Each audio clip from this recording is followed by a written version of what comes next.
Lila's note sat in Brennan's inbox for 47 minutes before he read it. She knew the exact timeline because she'd refreshed her email obsessively, watching for the little, red receipt notification that would tell her he'd at least seen it. When it finally came, 10:23 a.m., there was no reply. Just the automated confirmation that Dr. Richard Brennan, Chief of Cardiovascular Surgery, had opened her message. And then nothing.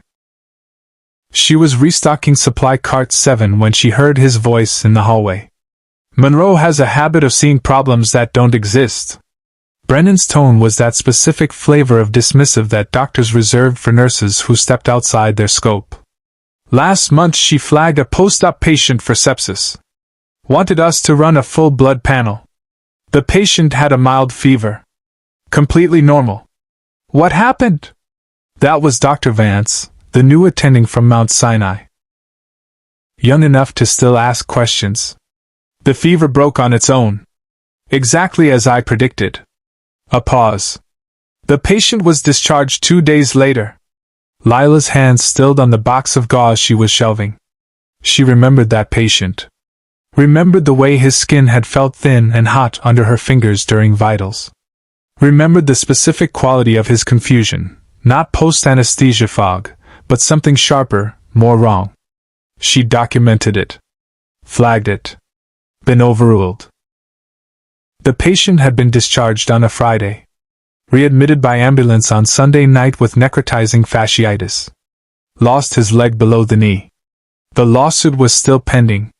She means well, Brennan continued, and Lila could hear the smile in his voice. The magnanimous administrator being generous to his difficult employee. But combat medics don't translate well to civilian practice. Too much cowboy medicine. Too much acting on gut instinct instead of evidence-based protocols. I heard she has actual credentials though. Vance sounded uncertain. Some kind of advanced trauma certification? Military credentials. Brennan said it like he was saying participation trophy. Look, I respect her service. I do. But stitching up soldiers in a tent doesn't prepare you for the precision required in a facility like this. There's a reason we require civilian board certifications. Lila had civilian board certifications. 3 of them. She'd taken the tests on her own dime during her terminal leave, studied between nightmares, passed all 3 on the first attempt with scores high enough that the testing center had flagged them for review. She never mentioned them to Brennan because he'd never asked. What about the note she sent? Vance's voice dropped. About the Admiral's scan?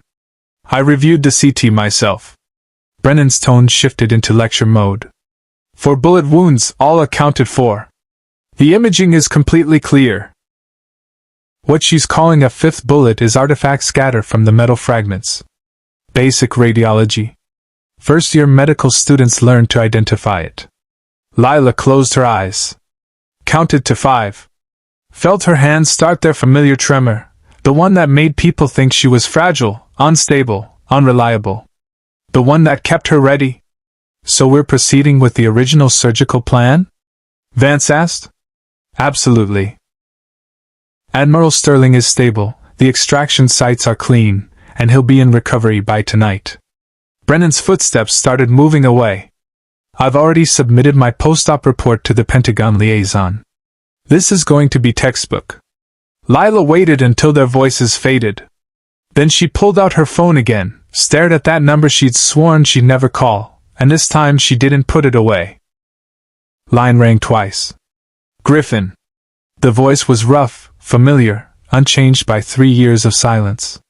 It's Monroe. Her voice came out steady. I need to break protocol. A pause.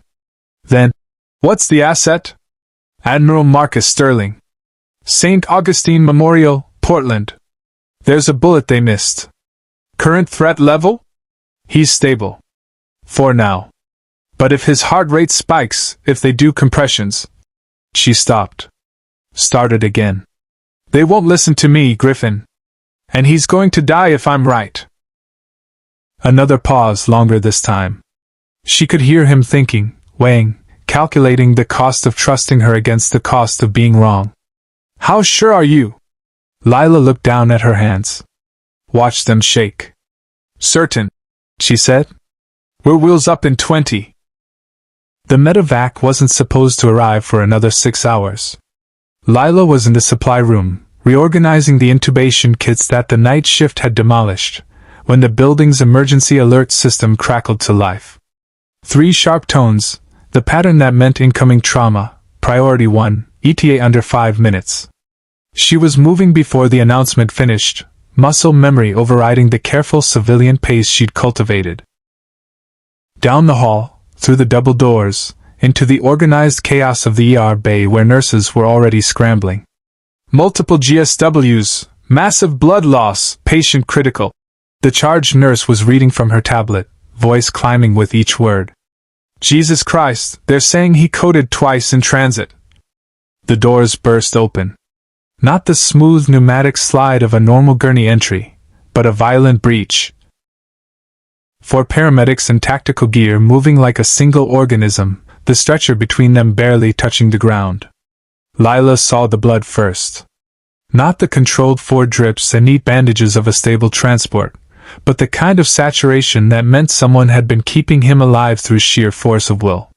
The medic at the head of the gurney had his hands buried in the patient's chest, maintaining direct pressure on something Lila couldn't see. Trauma 2, now! The ER attending was already moving, but his eyes were on the clipboard, not the patient. Get me a surgical consult, page cardiothoracic I need. He's asking for Monroe. The tactical medic's voice cut through the noise like a blade. Kept saying it. Only trust Monroe. Where is she? Every head in the ER turned. Lila felt her lungs constrict. She stepped forward, saw past the medic's arms, and her worst fear crystallized into certainty. The medevac wasn't supposed to arrive for another 6 hours. Lila was in the supply room, reorganizing the intubation kits that the night shift had demolished, when the building's emergency alert system crackled to life. 3 sharp tones, the pattern that meant incoming trauma, priority 1, ETA under 5 minutes. She was moving before the announcement finished, muscle memory overriding the careful civilian pace she'd cultivated. Down the hall, through the double doors, into the organized chaos of the ER bay where nurses were already scrambling. Multiple GSWs, massive blood loss, patient critical. The charge nurse was reading from her tablet, voice climbing with each word. Jesus Christ, they're saying he coded twice in transit. The doors burst open. Not the smooth pneumatic slide of a normal gurney entry, but a violent breach. 4 paramedics in tactical gear moving like a single organism, the stretcher between them barely touching the ground. Lila saw the blood first. Not the controlled 4 drips and neat bandages of a stable transport, but the kind of saturation that meant someone had been keeping him alive through sheer force of will. The medic at the head of the gurney had his hands buried in the patient's chest, maintaining direct pressure on something Lila couldn't see. Trauma 2, now! The ER attending was already moving, but his eyes were on the clipboard, not the patient. Get me a surgical consult, page cardiothoracic I need. He's asking for Monroe. The tactical medic's voice cut through the noise like a blade. Kept saying it. Only trust Monroe. Where is she? Every head in the ER turned. Lila felt her lungs constrict. She stepped forward, saw past the medic's arms, and her worst fear crystallized into certainty. Admiral Marcus Sterling's face was gray. Not pale, gray. The color of someone who'd lost too much blood, whose heart had stopped and been restarted by electricity and desperation. His eyes were closed, but his lips were moving, forming words without sound. I'm Monroe. Her voice came out too quiet. She tried again, louder. I'm here, sir. Sterling's eyes opened. Found her. Something that might have been relief flickered across his face before the pain dragged him back under. You're the nurse, he. The attending looked from the Admiral to Lila, confusion warring with territorial instinct. Look, I don't know what relationship you have with the patient, but this is a critical trauma situation. We need proper surgical oversight, not 4-star Admiral Marcus Sterling. The tactical medic pulled his hands back, blood coating his gloves to the wrists. "Commander of Joint Special Operations. This is a national security asset." And he gave explicit instructions that only she touches him. The ER went silent. Lila watched the attending's face cycle through disbelief, recognition, and then pure territorial panic. A 4-star admiral. In his ER. This wasn't just a case anymore. This was a career maker or a career ender, depending on the outcome. Page Dr. Brennan immediately. The attending's voice took on that crisp authority of someone protecting their turf. And get the Admiral to CT. Full body scan, contrast, the works. Monroe. He looked at her, and she saw the calculation happening behind his eyes. You'll scrub in as surgical support. But Dr. Brennan leads this case. Sir, the patient specifically requested. I don't care if he requested the Pope. The attending stepped between Lila and the gurney. This is a civilian hospital with civilian protocols.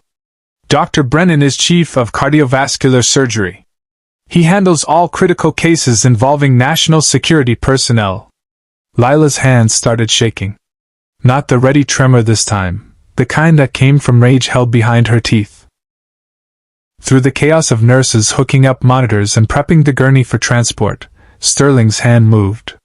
Just barely. His fingers extended toward her, and she saw what the others were too busy to notice. He was holding something. A small device, military issue, the kind that recorded last statements. His eyes met hers one more time. Tell them, his expression said. Tell them about the bullet. Then they were moving him, rushing him toward imaging, and she was left standing in an empty ER bay with blood on her shoes and 47 minutes until Griffin's team arrived. She'd made the call too late. Lila had last seen Admiral Sterling in a field hospital outside Kandahar, standing over the body of a Marine who'd taken shrapnel meant for his unit. That was 4 years ago. Sterling had been a 2-star then, still close enough to the ground to visit forward operating bases, still young enough to believe his presence mattered to the dying 20-year-olds bleeding out on her table. He'd watched her work for 6 hours straight. Hadn't said a word. Just stood there in the corner of the tent while she'd pieced together a kid whose name she couldn't remember anymore, whose face she saw every time she closed her eyes. When it was over, when the Marine's heartbeat had stabilized and the medevac had taken him away, Sterling had walked over to her, waited until she'd stripped off her bloody gloves, and said 4 words. "You should be leading." She'd laughed. Exhausted, punch-drunk, hands still shaking from the adrenaline crash. "Sir, I'm a nurse. I don't lead. I assist." "No." He looked at her the way he probably looked at battlefield maps, seeing things other people missed. "You command. These doctors follow your lead, whether they realize it or not. You see the whole field. They see their specialty." She hadn't known what to do with that. So she'd saluted, said, "Thank you, sir," and gone back to work. Now he was on her table again. Different continent, different war, same problem. People were going to let him die because they couldn't see what she could see. The CT results came back while Brennan was still scrubbing in. Lila watched them populate on the screen in real time, her eyes tracking to that lower right quadrant, waiting for. There. The 5th bullet was clearer now. Shifted another 2 millimeters toward the vena cava. The transport had jostled it loose, and every heartbeat was pushing it closer to catastrophic. "Dr. Brennan." She kept her voice level, professional. "The imaging shows." "I see it, Monroe." Brennan didn't look up from the sink. "Artifacts scatter." "We discussed this." "Sir, that's not scatter. If you compare it to the previous scan." "I don't have a previous scan to compare it to." Now he looked at her, and his eyes were cold. "What I have is a patient in critical condition who needs surgery immediately, not a nurse with conspiracy theories delaying his care." Behind him, Vance and Chin were prepping the surgical field. Moving fast, efficient, doing everything by the book. The book that didn't account for bullets that migrated. The book that assumed 4 wounds meant 4 bullets. Lila felt something shift in her chest. Something she'd kept buried under 3 years of yes sirs and quiet compliance, and letting other people be wrong because it was easier than fighting. Sterling's voice echoed in her head. You should be leading. Dr. Brennan. Her voice came out different. Harder. The tone she'd used in the tent in Kandahar when a surgeon had tried to declare a patient unsalvageable. That bullet is 9 millimeters from his vena cava. Standard chest compressions will apply approximately 120 pounds of pressure to his sternum. His ribs are already fractured. That pressure will shift the bullet directly into the vessel wall. Brennan's hands stilled. Monroe. If he codes on your table and you start compressions, you'll kill him. She stepped closer, held his gaze. You'll push that bullet straight through the vena cava, and he'll bleed out internally before you can even identify the source. The oar went quiet. Chin and Vance had stopped moving, instruments forgotten, watching this impossible moment, a nurse telling the chief of surgery he was wrong. That's enough. Brennan's voice was ice. You're dismissed from this case. Security will. The monitor screamed. Not the steady beep of a stable heartbeat, but the climbing alarm of tachycardia. Sterling's heart rate was spiking, 140, 160, 180, his body recognizing the threat even if the doctors couldn't. Detach! Vance's voice cracked. He's crashing! Brennan moved on instinct, reaching for the defibrillator. Charge to 200. No. Lila's hand caught his wrist. Not hard. Just enough. You shock him now, his heart will contract. The bullet will move. You'll lose him. Get your hands off me. Brennan tried to pull away, but she held firm. Admiral Sterling knows me from Kandahar. The words came out steady, certain. He asked for me specifically because he knows what happens when doctors work by protocol instead of reality. I've seen this exact scenario. The bullet migrates. The patient dies. And everyone wonders what went wrong. The monitor shrieked higher. 190. 200. Sterling was running out of time. And Brennan was staring at her like he was seeing her for the first time. Security arrived in 90 seconds. 2 guards, both looking uncomfortable in the doorway, both very clearly wishing they were anywhere else. Ma'am. The older one, Rodriguez, according to his name tag, kept his hand near his radio but not on it. We need you to come with us. Hospital administration has requested. She stays. Brennan's voice surprised everyone, including himself. He was still staring at the monitor, at Sterling's heart rate climbing past 220, at the impossible choice in front of him. I need a second opinion on the imaging. Sir, the administration was very clear. I'm the chief of surgery. She stays until I say otherwise. Rodriguez looked at his partner. The younger guard shrugged, clearly relieved to have an excuse to back down.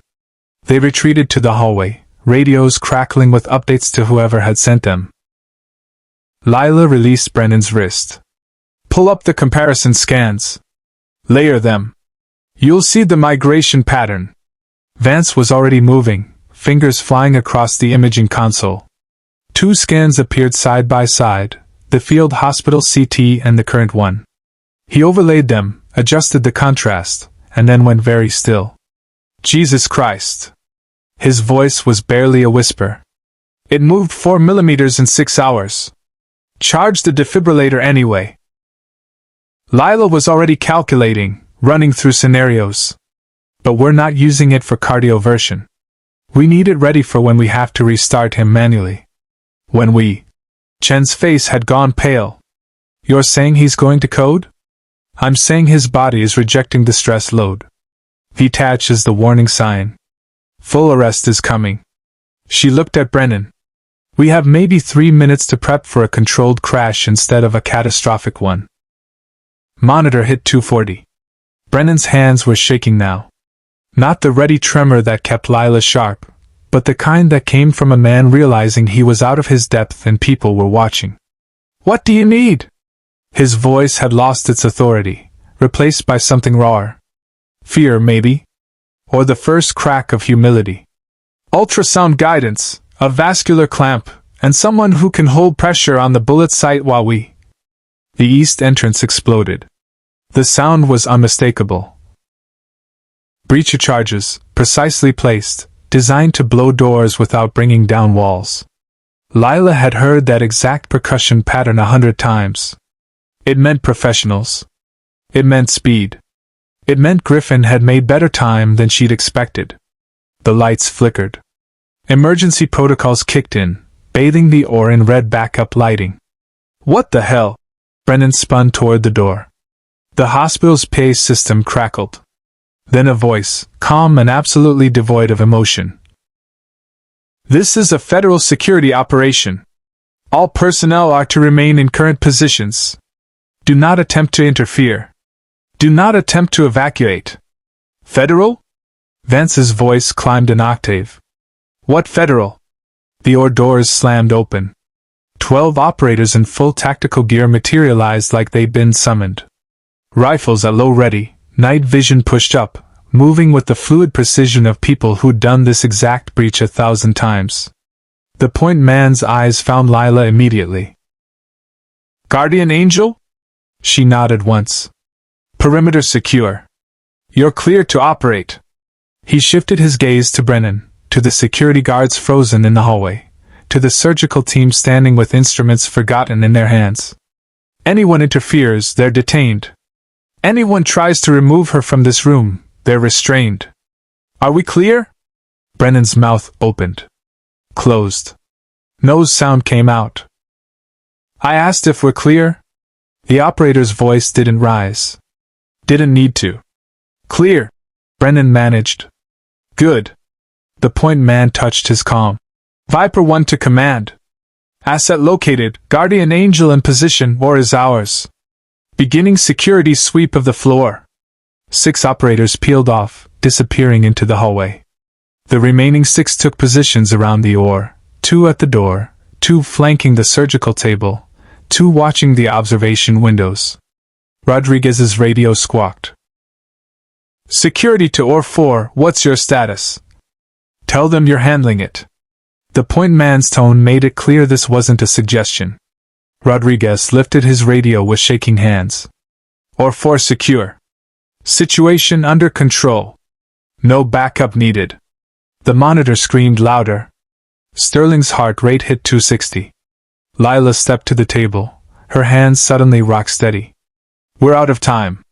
Dr. Brennan, I need you to trust me for the next 10 minutes. Can you do that? Brennan looked at her.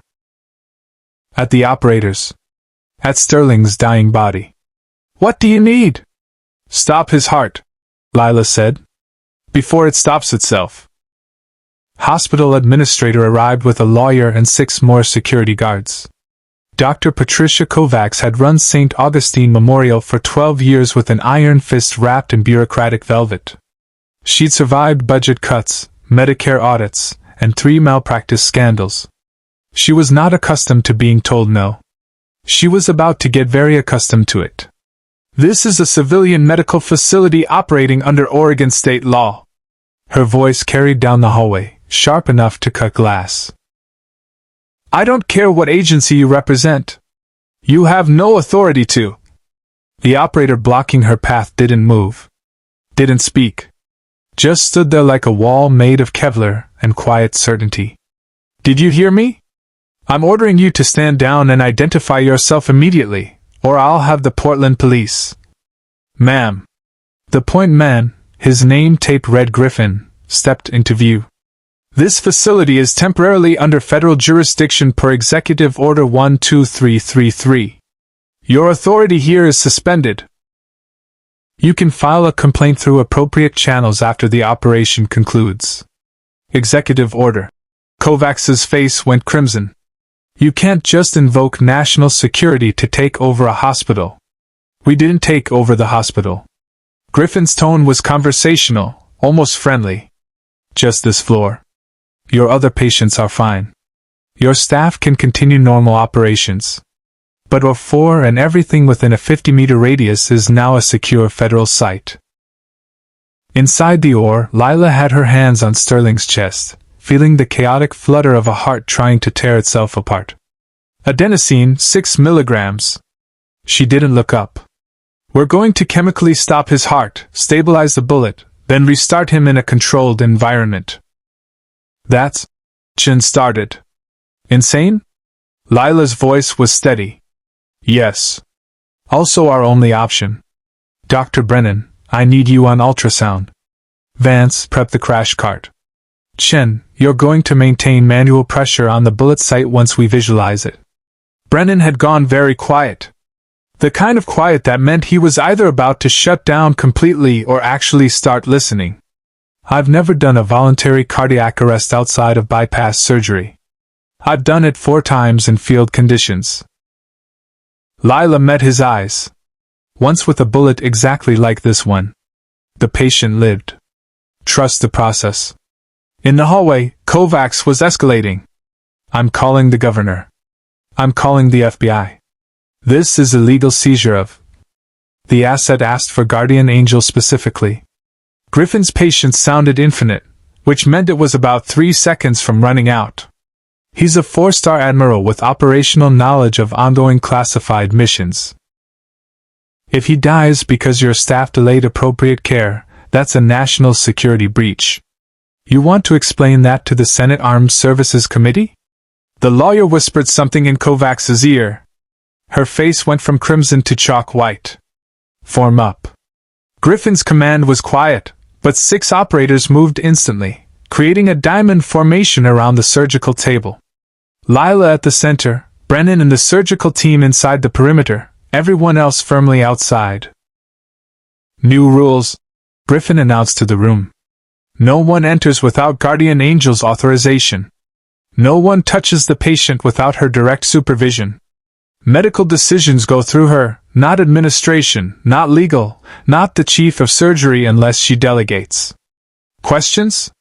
Vance raised a shaking hand. What if we need additional staff? More nurses, more. Request goes through Guardian Angel. She approves, we clear them, they enter. Simple. This is a violation of medical ethics. Kovacs tried again. No, ma'am. Griffin's voice went cold. A violation of medical ethics is ignoring your patient's explicit wishes because you're worried about liability. Guardian Angel is the patient's chosen care provider. We're just making sure she can do her job without interference. Sterling's monitor flatlined. Not the warning alarm of VTACH, but the long, sustained scream of asystole. His heart had given up trying to beat and simply stopped. Adenosine in. Lila's voice cut through the chaos. Starting the clock. We have 4 minutes before brain damage becomes irreversible. Her hands moved with absolute certainty, no tremor, no hesitation. This was what she'd been trained for. What she'd spent 7 years perfecting in places where hesitation meant death. Ultrasound now. I need eyes on that bullet. Brennan positioned the probe, and the image flickered onto the screen. There, the small dark shadow pressed against the vena cava, shifted from the heart's final convulsions. Scalpel, Lila said. And Griffin's team tightened their diamond, turning the ore into a fortress with one dying admiral at its center and one woman who refused to let him go. Lila's scalpel was 2 inches from the bullet when the first gunshot shattered the observation window. The glass exploded inward in a crystalline spray. One of Griffin's operators, call sign Havoc, moved before the shards hit the floor, his rifle up and returning fire through the window in a 3-round burst that sounded like thunder in the enclosed space. Contact, West Observation Deck! His voice was calm as someone calling out a golf score. 2 shooters, suppressed weapons, attempting to breach. Another window shattered. This time from the hallway. Lila heard the distinctive crack hiss of suppressed 9mm, heard one of Griffin's team grunt as a round caught his plate carrier. They're in the building. Griffin's voice came through comms. Viper 2, Viper 3, secure the stairwell. No one gets to this floor. Lila didn't look up. Couldn't look up. The bullet was right there, visible through the small incision she'd made, pressed against tissue so thin that one wrong move would puncture the vena cava and flood Sterling's chest cavity with blood. Chen, retract here. She guided his hands. Steady pressure. Don't let it shift.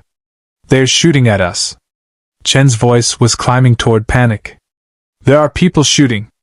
And they're not shooting at you. Lila's tone was steel. They're shooting at the operators. Your job is this retractor. Focus. The hallway erupted in sustained gunfire. Not the careful, controlled bursts of the operators, but the desperate full-auto spray of people who cared more about overwhelming their target than conserving ammunition. How many? Griffin's question was directed at someone outside the OR. 8, maybe 10. Professional kit, coordinated approach. This isn't hospital security gone wrong, this is a hit team. Lila's forceps closed around the bullet. The metal was still warm from Sterling's body heat, slick with blood, smaller than it had looked on the scan. 5.7mm, probably. The kind of round that tumbled, that shredded tissue, that was designed to stay inside a body and do maximum damage. Got it. She lifted slowly, watching the ultrasound screen, watching the tissue respond.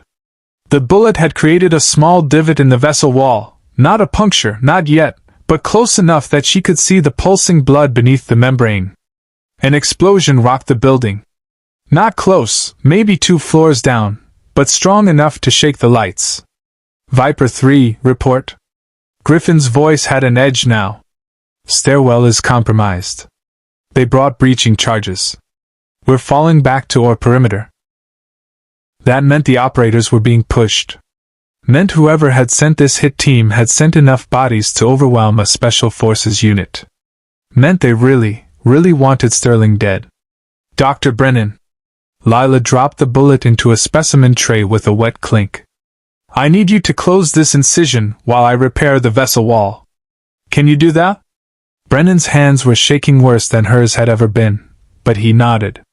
Talk me through it. 3-0 absorbable, figure 8 pattern, don't pull too tight or you'll. The OR door bucked inward. Not from an explosion, but from someone on the other side physically trying to kick it down. One of Griffin's operators put 2 rounds through the door at knee height. Someone screamed. They're at the door! Vance had abandoned all pretense of calm. Then it's a good thing we have a door. Lila didn't look up from Sterling's chest. Brennan, you're pulling too tight. Loosen the last suture.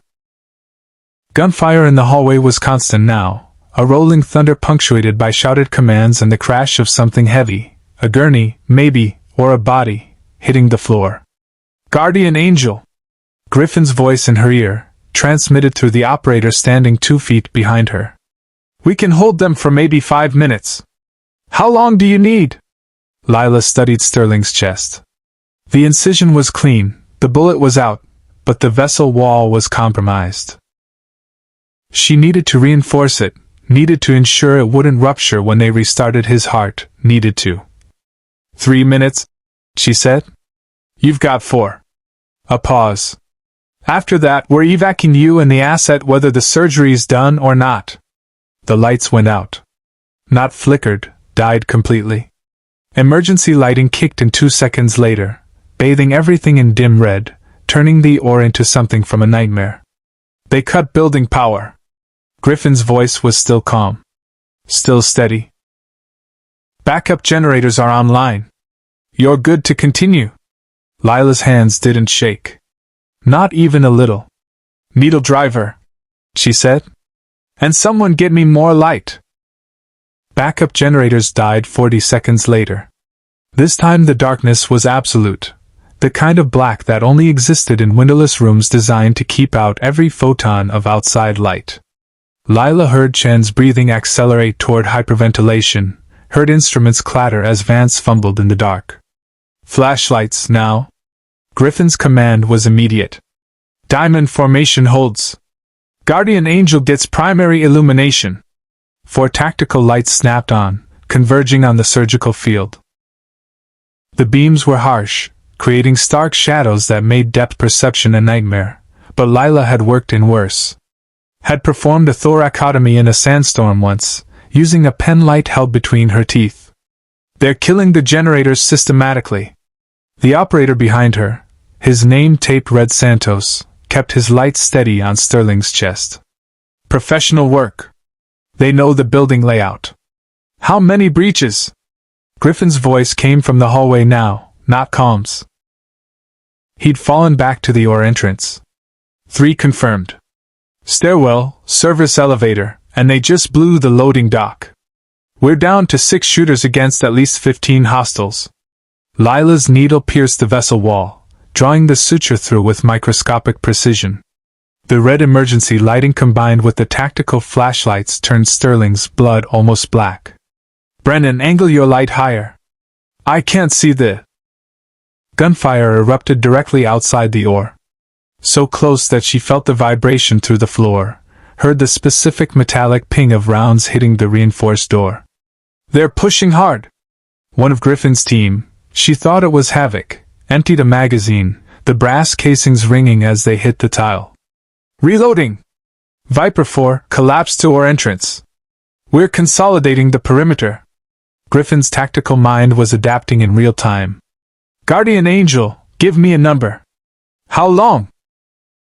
Lila pulled the suture tight, started the next stitch. 2 minutes for the repair. Another 60 seconds to restart his heart and confirm stability. You've got 90 seconds total. We can't hold longer than that. Then you're going to have to. Her voice was steady, absolute. Because if I rush this repair and it fails when we restart him, he bleeds out in 30 seconds and this was all for nothing. A pause. Then, understood. We'll buy you the time. Something heavy hit the door. Once. Twice. The reinforced frame held, but Lila heard the metal groan. They've got a ram. Santos's light never wavered from the surgical field. Door won't last. Then we don't let them use it. Griffin's voice went cold. Viper 2 frag out. The explosion in the hallway was deafening. Lila's ears rang, but her hands remained steady, completing the 3rd suture, starting the 4th. Chin, I need you to cut for me. Can you do that? I can't, my hands. His voice was pure panic. Look at me. Lila's command cut through his fear. Chen's eyes met hers over Sterling's body. You're a doctor. This is what we do. People are shooting, people are dying, and none of that matters because right now, in this moment, you have one job. Cut the suture when I tell you to. Can you do that? He swallowed hard. Nodded. Good. Scissors. Gunfire erupted directly outside the OR. So close that she felt the vibration through the floor, heard the specific metallic ping of rounds hitting the reinforced door. They're pushing hard. One of Griffin's team, she thought it was Havoc, emptied a magazine, the brass casings ringing as they hit the tile. Reloading! Viper 4 collapsed to OR entrance. We're consolidating the perimeter. Griffin's tactical mind was adapting in real time. Guardian Angel, give me a number. How long? Lila pulled the suture tight, started the next stitch. 2 minutes for the repair. Another 60 seconds to restart his heart and confirm stability. You've got 90 seconds total. We can't hold longer than that. Then you're going to have to. Her voice was steady, absolute. Because if I rush this repair and it fails when we restart him, he bleeds out in 30 seconds and this was all for nothing. A pause. Then, understood. We'll buy you the time. Something heavy hit the door. Once. Twice. The reinforced frame held, but Lila heard the metal groan. They've got a ram. Santos's light never wavered from the surgical field. Door won't last. Then we don't let them use it. Griffin's voice went cold. Viper 2 frag out. The explosion in the hallway was deafening. Lila's ears rang, but her hands remained steady, completing the 3rd suture, starting the 4th. Chin, I need you to cut for me. Can you do that? I can't, my hands. His voice was pure panic. Look at me. Lila's command cut through his fear. Chen's eyes met hers over Sterling's body. You're a doctor. This is what we do. People are shooting, people are dying, and none of that matters because right now, in this moment, you have one job. Cut the suture when I tell you to. Can you do that? He swallowed hard. Nodded. Good. Scissors. Sterling's body arched off the table as 200 jowls slammed through his chest. The monitor shrieked, then went silent, then erupted into the steady, blessed rhythm of a normal sinus beat. 60 beats per minute. Strong. Stable. Alive. Lila sagged against the table, every muscle in her body suddenly remembering that she'd been operating under fire for the last 10 minutes. Her hands started to shake, not the ready tremor, but genuine exhaustion. He's back. Brennan's voice was hoarse with disbelief. His rhythm is, Jesus, it's perfect. In the hallway, Griffin's voice crackled through comms. Asset status? Stable. Lila called back. Heart rate normal, repair is holding. He's... Sterling's eyes opened. Not the confused, drugged flutter of someone coming out of anesthesia, but the sharp, immediate awareness of someone who'd trained themselves to wake up ready. His gaze swept the ore. Took in the blown door, the tactical lights, the operators firing into the hallway, and settled on Lila. His lips moved. No sound at first, throat too dry from the intubation. Sir, you need to stay still. Lila leaned close. You've just had cardiac arrest. The surgery was... Valkyrie. His voice was a rasp, barely audible over the gunfire. Protocol. Valkyrie. Lila went very still. Sir, you're confused. You need to. Not confused. Sterling's hand caught her wrist with surprising strength. Valkyrie. Now. Griffin appeared in the doorway, weapons still raised, eyes scanning for threats. Admiral, we need to evacuate. The building isn't secure. Belay that. Sterling's voice was getting stronger. Implement. Valkyrie Protocol. Authorization. Sterling. Alpha. 7. 4. November. Griffin's expression changed. Not much, just a slight widening of the eyes that meant he recognized the code. Sir, are you certain? Valkyrie Protocol requires. Know what it requires. Sterling's gaze was fixed on Lila. Commander Monroe. Why are you wearing scrubs? The ore went silent. Even the gunfire in the hallway seemed to pause. I'm sorry, sir. Lila's voice came out smaller than she intended. Your rank.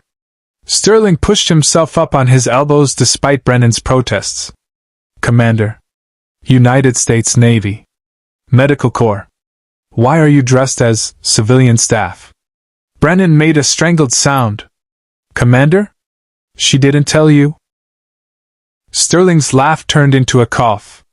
Lila pressed him back down, checking his vitals, but he kept talking. Lieutenant Commander Lila Monroe. Navy Cross. Silver Star. 3 combat tours. 97 confirmed, field surgeries under fire. 84 survival rate, in conditions where the expected rate was less than 40%. That's impossible. Kovacs's voice came from somewhere in the hallway. She must have followed Griffin back. Her credentials say what she wanted them to say. Sterling's eyes never left Lila's face. Because she was done. Done with the war. Done with watching kids die. Done with being sent places where her best wasn't good enough. He paused, breathing hard. So I signed her discharge. Buried her records. Let her disappear. Sir, you need to conserve your strength. Valkyrie Protocol, Griffin. Sterling's voice carried the absolute authority of a 4-star admiral who just survived an assassination attempt. Commander Monroe is hereby reactivated. Full rank and authority. Effective immediately. Understood, sir. Griffin touched his comm. All Viper elements, be advised. Guardian Angel is now operational commander. Her orders supersede all others except the admiral's. Lila's mouth opened. Closed. I'm not. You just saved my life, while people were actively trying to kill me. Sterling's smile was weak but genuine. You operated under fire. Gave orders to special forces. Performed surgery that civilian doctors said was impossible. He looked past her to Brennan. And you did it, while they were trying to arrest you. Brennan had gone pale. I didn't know. She never said. Because she shouldn't have to. Sterling's voice went hard. A doctor's credentials shouldn't matter less than their ability to save lives. An explosion rocked the building. Closer this time. Ground floor, maybe. Griffin's expression tightened. Sir, they're bringing heavy ordnance. We need to move you now. Then move me. Sterling's hand squeezed Lila's wrist one more time. But Commander Monroe leads the evac. Her call. Her authority. Lila looked at the blown door, at the operators holding an impossible perimeter, at Sterling's steady heartbeat on the monitor. The steel returned to her voice. Griffin, I need a route to the roof. Vance, prep a mobile bypass unit. Chen, you're maintaining the Admiral's vitals during transport. Brennan. She met his eyes. You're going to help me keep him alive for the next 10 minutes. Can you do that? Brennan nodded slowly. Yes, Commander. Good. She looked at Griffin. Let's get our Admiral out of here. The medevac landed on the hospital roof 14 minutes later, rotors chopping through smoke from the fires burning on the lower floors. Griffin's team moved Sterling onto the bird with the practiced efficiency of people who'd done 1,000 hot extractions. Lila stayed with him, one hand on his pulse, the other holding the mobile monitor that showed his heart maintaining its steady rhythm. You're clear, Commander. Griffin had to shout over the rotors. We'll secure the building and... No. Lila's voice was firm. We're not leaving civilian casualties. How many hospital staff are still inside? Griffin's expression flickered with something that might have been respect. 40 to 50. Most evacuated when the shooting started, but some stayed with their patients. She looked back at the roof access door, where Vance and Chen had emerged, helping a nurse wheel an elderly woman on a gurney. Get them out. All of them. Commander, our orders are to extract the Admiral and... Your orders are from me now. She met his eyes. Valkyrie protocol. My authority. Get the civilians out. Griffin nodded once. Yes, ma'am. The evacuation took 40 minutes. 40 minutes of controlled chaos as Griffin's team swept the building floor by floor, extracting patients and staff while holding off sporadic fire from the hit team. By the time the last civilian was loaded onto a transport helicopter, the eastern wing of St. Augustine Memorial was fully engulfed. Lila watched it burn from the roof of the adjacent building where they'd set up a temporary command post. 3 patients dead from the initial attack. 2 nurses wounded. Could have been so much worse. Should have been worse, if not for Griffin's team. Commander Monroe. She turned to find Admiral Sterling standing, against medical advice, certainly, with a tablet in his hand and a hospital gown that looked absurd with his command presence. Sir, you should be on that medevac too. I should be dead. He held out the tablet. But I'm not. Thanks to you. So now we're going to have a conversation about what happens next. Lila took the tablet. On the screen was a military personnel file. Her file. Except it wasn't buried anymore. It was active, flagged with high-priority clearances, stamped with approval codes that went all the way to the Joint Chiefs. I don't understand. Tactical Medical Response Unit. Sterling's voice was steady now, strong. New program. Embedded medical teams with special operations. Civilian hospitals can't handle what's coming. The threats are too sophisticated, the targets too high value. We need doctors who can operate under fire. Who can command respect from both medical staff and tactical units. You want me to run it. I want you to build it. He gestured to the burning hospital. What happened today will happen again. Hostile actors targeting critical assets in civilian settings. We need people who can bridge both worlds. Lila looked at the tablet again. At her rank, her record, everything she tried to leave behind. And if I say no? Sterling smiled. Then you go back to being a civilian nurse. I'll bury the file again. You can find another hospital, start over, let other people make the calls. He paused. But we both know you won't do that. Why? Because you saw what happened when the people in charge didn't listen to you. When credentials mattered more than competence. When ego trumped expertise. His voice went soft.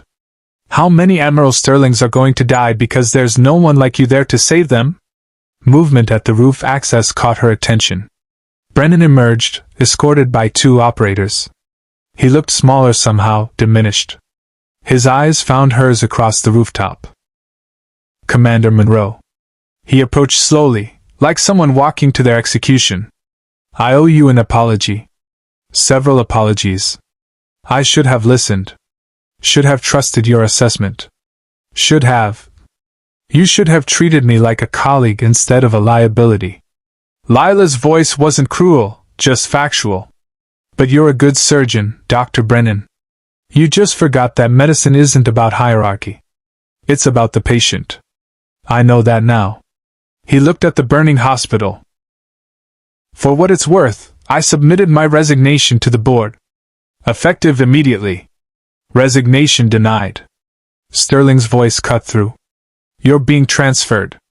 Tactical Medical Response Unit. You'll be working under Commander Monroe's supervision. Brennan's head snapped up. Sir, I don't care what you think. Sterling's tone left no room for argument. You're a talented surgeon who made bad decisions based on incomplete information and institutional bias. Commander Monroe is going to teach you how to be better. You'll accept the assignment, or you'll face a formal review of your handling of this case. Lila almost felt sorry for him. Almost. What about Chin and Vance? She asked. Already recruited. Sterling handed her another tablet. Along with 6 other surgeons, 12 nurses, and a full tactical support staff. You've got 3 months to build the program. 6 months until your first deployment. Lila looked at the tablets, at the burning hospital, at Griffin's team organizing the evacuation with military precision. She thought about the tremor in her hands that wasn't weakness but readiness. She thought about Sterling's words from 4 years ago, you should be leading. I'll need full operational authority, she said. No bureaucratic oversight. No hospital administrators vetoing medical decisions. If I'm building this, I'm building it right. Sterling's smile widened. Already approved. And I want Griffin's team as my tactical unit.